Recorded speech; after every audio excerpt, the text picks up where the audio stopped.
Hello, dear friends. This is Phone Support Channel.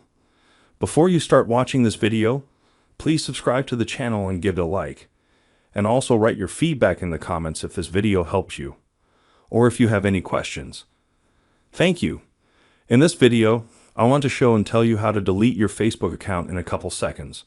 To do this, you go into the app. Next, you click on the Settings button. Now in Settings, you select Account Center, and here you click on Personal Details. Then you click on this item, and here you select the item, Deactivation or Deletion. Then you select the account you need. Now you select the item, Delete Account. This item will help you delete the account permanently. Click Continue. Now agree that all linked pages will be deleted. Next, choose the reason for deleting the account. Press Continue. And at the end, as you can see, this is a very simple and quick way. Done. There is nothing complicated. If you like this video, put likes and subscribe to the channel.